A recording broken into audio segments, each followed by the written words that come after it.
Bonsoir. Alors normalement, quand on arrive sur scène et que le brouhaha est au point où il est aujourd'hui et la proportion de sièges vides, ça veut dire que la récré est proche et qu'il ne faut pas trop la retarder, sauf à perdre tout l'auditoire. Donc je vais essayer de ne pas vous perdre en route. D'autant que si Maria était là, je pense que, pardon de la citer, mais je ne peux pas m'en empêcher, que si Maria était là, je pense qu'elle clôturerait cette partie non festive de la soirée en disant que de toute façon, une fois qu'on a entendu quelques créateurs parler et raconter leur histoire, il n'y a rien à ajouter. Alors je suis un peu tenté de faire ça, d'abord parce que ma paresse naturelle m'y amènerait, ensuite parce que le modèle de Maria est indépassable, mais malgré tout, je souhaite vous dire quelques mots dans cette journée qui est une journée un peu particulière pour nous tous. Un peu particulière parce que vous avez vu tout à l'heure la photo de Maria. Lorsque Maria nous a quittés il y a un peu plus d'un an, nous avons décidé, tous ensemble, que ce 35e anniversaire, ce serait aussi le moment où, passé les premières semaines et les premiers mois de peine et d'adieu, nous pourrions parler d'elle sans regarder le passé, mais en faisant comme elle l'aurait voulu, en regardant, je ne vais pas dire l'avenir, parce que sinon vous allez croire encore que je fais un jeu de mots, mais en regardant devant.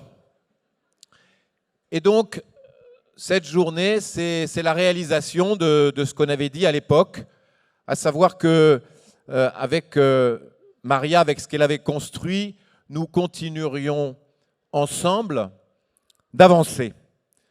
Alors, ce 35e anniversaire, ça veut dire qu'il y a 35 ans, effectivement, Maria Novák inventait cette chose assez bizarre, assez décalée, qui était l'ADI, importée d'expériences lointaines, comme on l'a vu tout à l'heure, adaptée dans, j'allais pas dire dans l'indifférence générale, parce qu'en réalité personne n'était au courant, et avec cette idée simple que nul ne doit être empêché d'être entrepreneur et que l'initiative économique est un droit. Alors cette idée décalée que Maria a lancée à partir de rien, en donnant l'exemple, parce qu'elle a créé son entreprise, Maria. On vient d'avoir quelques exemples ensemble. Eh bien, Maria a commencé en créant son entreprise qui était l'ADI. Et 35 ans après, l'ADI, c'est ce qu'on a commencé à raconter. Le lieu n'est pas de donner des chiffres, mais voilà, j'en donne quand même quelques-uns. Par contraste, c'est 35 000 financements l'année dernière, 900 salariés, 1200 bénévoles, plus de 2000 personnes qui chaque jour s'engagent pour que nul ne soit empêché de créer son propre emploi. Donc ces 35 années ont été 35 années au cours desquelles, parce qu'elle y croyait, parce qu'elle n'a jamais baissé les bras, parce qu'elle était Maria Novák, elle a construit ce qu'aujourd'hui nous essayons de poursuivre, Catherine et moi-même, et puis surtout, d'abord, tous ceux et celles qui sont ici et que je voudrais remercier. Parce que le fait que chacun soit là, c'est aussi l'occasion de dire merci à tous les salariés de l'ADI, salariés présents, qui sont très nombreux, salariés qui ont quitté l'ADI aussi, et qui sont assez nombreux, les bénévoles de l'ADI, les partenaires de l'ADI, les donateurs de l'ADI, et puis tous les amis de l'ADI, j'en ai vu beaucoup ici, qui ont été des compagnons de route il y a longtemps et qui le sont toujours, même quand ils se sont un peu éloignés pour des raisons diverses, parce qu'on ne quitte pas l'ADI. Merci à vous. Alors, puisque j'ai décidé de parler, je n'ai pas commencé en disant que je serais bref, et donc je ne voulais pas vous inquiéter, mais malgré tout, je voudrais vous parler de la couleur de notre logo. Ça, c'est le sujet qui avait un peu fâché Maria, quand on était passé du bleu au rouge. Elle en avait été fâchée, mais au fond, c'est la respecter que de passer au rouge, parce que le rouge, ce n'était pas sa couleur, mais c'est la couleur de la révolution. Et Maria, c'est la révolution permanente. Elle a passé son temps à emmerder le monde, tous ceux qui ont eu contact avec elle le savent. Et même lorsqu'on le lui faisait comprendre, elle ne le comprenait pas. C'était la révolution permanente. Et c'est la raison pour laquelle, pour poursuivre ce petit discours de clôture, je vais structurer mon propos autour de 2 citations révolutionnaires. L'une de Lénine, dont vous avez, je pense, tous entendu parler, l'autre de l'abbé Sieyès, dont peut-être vous avez moins entendu parler, mais qui a quand même dit des choses assez intéressantes. Alors je vais commencer par Lénine. Lénine a intitulé un de ses ouvrages au tout début du XXe siècle, 1902-1903, « Que faire ?» Alors je commence par cette question, que faire? Puisque finalement tout ça est un grand succès, on vient d'entendre, et je les en remercie, à quel point beaucoup de nos clients sont satisfaits des services de l'ADI. Nous avons une croissance très forte au cours de ces années récentes, et au fond, que reste-t-il à faire? On continue comme avant? Certains disent même, je l'ai entendu, et j'ai même eu des questions qui ont été posées ici et là dans l'association, ou à côté ou en dehors de l'association, mais au fond, est-ce que ça va continuer longtemps comme ça, cette histoire d'entrepreneuriat? Je ne cite pas notre procureur de tout à l'heure, qui, avec beaucoup de talent, a posé la question. Je cite des vraies questions posées. Au fond, est-ce qu'on n'est pas au bout du chemin? Ou plus exactement, est-ce que maintenant on n'est pas en roue libre et on continue comme ça? Alors, cette question-là, je pense que c'est la première et la principale, et je voudrais dire à quel point il faut y répondre non. Nous ne sommes pas au bout du chemin, et ça je le dis pour tous ceux qui sont là, qui aiment l'ADI, nous sommes au début du chemin. En réalité, ce qu'on a connu jusqu'à présent de croissance, la vision qu'avait Maria de l'entrepreneuriat populaire, on n'en a connu que les prémices, que le tout début. Pendant des siècles, il y a eu en France exclusivement du travail indépendant. Et pendant fort longtemps, jusqu'à la dernière guerre peut-être, le travail indépendant, c'était le travail de la plupart des Français, des agriculteurs, des commerçants, des artisans. Et puis le salariat est monté. Et il est monté pour de bonnes raisons, ce n'est pas le lieu ici d'en parler. Mais il a atteint probablement un niveau qui dépasse ce qu'il devrait être. Pourquoi? Parce que comme on l'a entendu, chacun a son charisme, et nombreux sont ceux qui ont envie de choisir leur lieu de travail, leur rythme de travail, leur manière de travailler et de produire. Et on l'a entendu tout à l'heure, je ne le dirai pas mieux que ce que vous avez entendu. Et ça, c'est bridé par un salariat caporalisé qui ne répond pas à toutes les attentes. Il y a une deuxième chose qui vient, j'y reviendrai, c'est les exigences de la lutte contre le changement climatique qui imposent plein de choses, mais une chose très très simple, qui est la proximité. Le service de proximité, la production de proximité. Et la proximité, c'est une question qui était posée tout à l'heure à Marie-Lise Léon, j'ai adoré sa réponse. La proximité, ça veut dire l'entrepreneuriat individuel, ça veut dire le service sur place, dans le village, dans le quartier.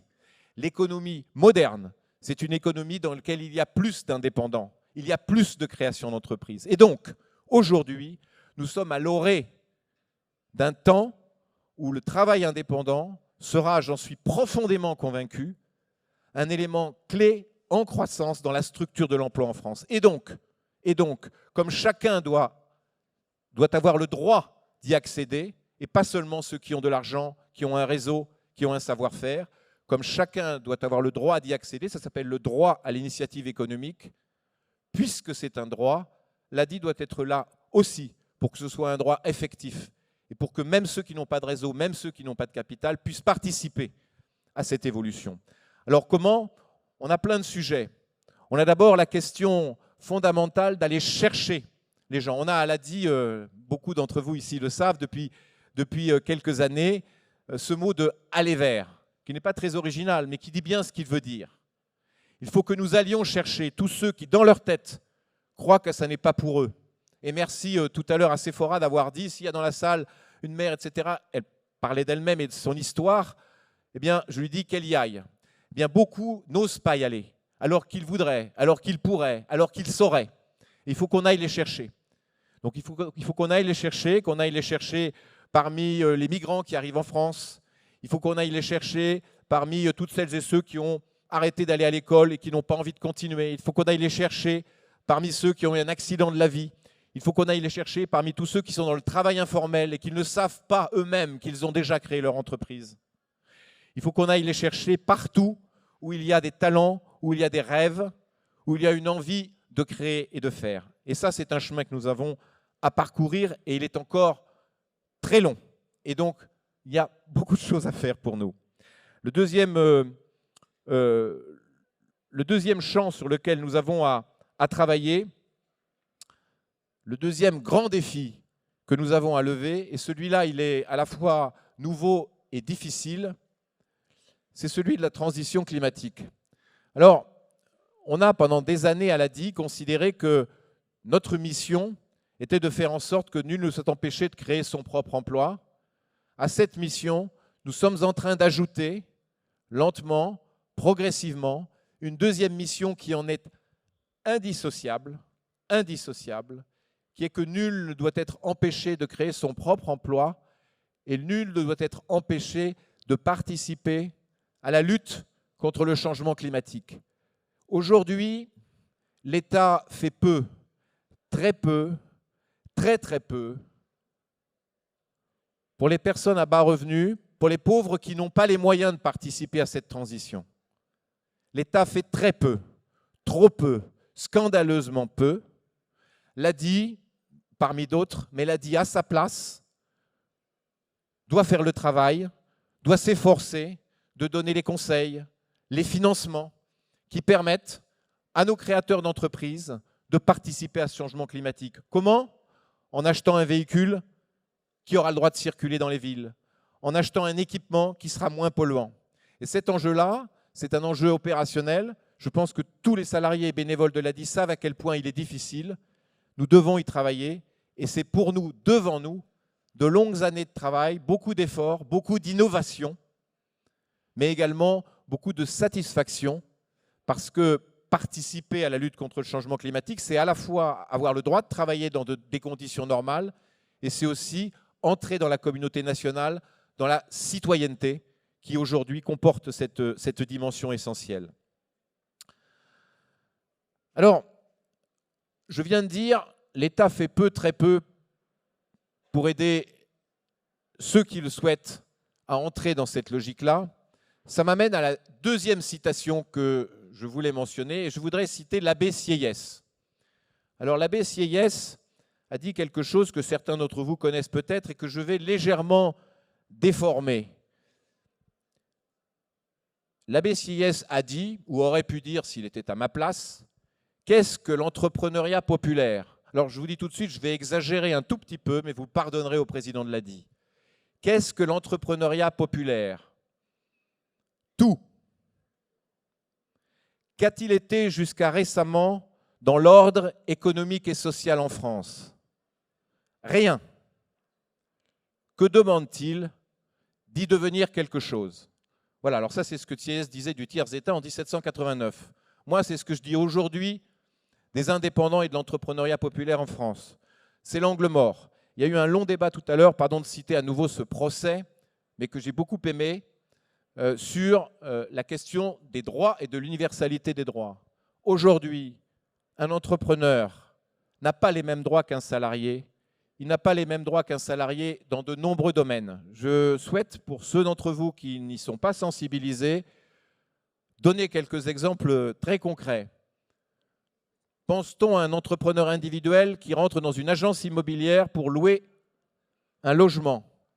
Savez-vous quelle est la première chose qu'on va lui demander? Vous le savez, 3 bulletins de salaire. Un entrepreneur individuel qui va à la caisse d'allocation familiale pour obtenir des droits à des allocations familiales, à des allocations sous conditions de revenus. Qu'est-ce qu'on va lui demander d'abord? 3 bulletins de salaire. Et s'il ne les a pas, il est parti pour un long chemin et bien difficile. Aujourd'hui, il n'y a pas d'indemnisation des accidents du travail. Il n'y a pratiquement pas de droit à la formation. La constitution des droits à retraite pour les indépendants à faible revenu n'existe quasiment pas. Je m'arrête là. Simplement pour dire que nous avons un monde aujourd'hui, un système de protection qui est construit sur le salariat. il y a un grand combat, qui est le vrai grand combat de demain pour les indépendants, qui est le combat de l'universalisation des droits. Elle a commencé, tout juste. Bien sûr, elle existe. Par exemple, l'assurance maladie, et c'est une bonne chose.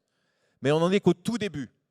Et nous ne serons une vraie société qui donne la liberté et le droit à l'initiative économique que le jour où ces droits sociaux, où cette vie sociale sera adaptée à un monde où les indépendants ont toute leur place dans l'emploi. Pardon d'être un tout petit peu agité, mais je crois que c'était le grand combat politique et c'est celui que l'ADI continuera de porter. Alors, ce que je souhaite, après avoir raconté tout cela, après avoir dit combien nous avions de travail devant nous, chers amis, salariés, bénévoles, donateurs, à quel point nous avons besoin de vous, chers amis, partenaires, à quel point nous avons du travail devant nous pour les années à venir. Ce que je souhaite, c'est que lors de la fête du 40e anniversaire de l'ADI, alors je ne sais pas vous dire quand ce sera, parce que oui, petite parenthèse avant de conclure, vous savez que nous avons fêté notre 30e anniversaire il y a 6 ans. Nous sommes au 35e, trouvez l'erreur.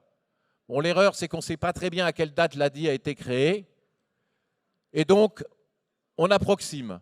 Donc je ne sais pas vous dire quand sera le 40e, c'est Emmanuel qui décidera, comme d'habitude, Emmanuel Landais, notre directeur général, mais il aura lieu, ce 40e anniversaire, et ce que je souhaite, c'est vous y retrouver, toutes et tous, salariés, anciens salariés, bénévoles, fidèles, amis, partenaires banquiers, donateurs, vous y retrouver pour vous dire, eh bien oui, nous avons continué à toucher par l'aller vers de plus en plus de rêveurs de la création d'entreprise. Oui, nous avons contribué à faire en sorte que ce grand mouvement d'entrepreneuriat de proximité et d'entrepreneuriat populaire soit ouvert à tous. Oui, nous avons contribué à ce que les droits sociaux, c'est-à-dire le droit de vivre debout dans notre société avec la protection qui est celle à laquelle nous sommes en droit, que nous sommes en droit d'attendre, que ce progrès des droits a effectivement eu lieu, que nous sommes allés vers l'universalisation et qu'ensemble, nous pourrons nous féliciter d'avoir progressé pour la vraie ouverture du droit à l'initiative économique que Maria, en 1988 ou 89, je vous laisse dire, avait rêvé lorsqu'elle a créé l'ADI. Je vous remercie. Bonne soirée.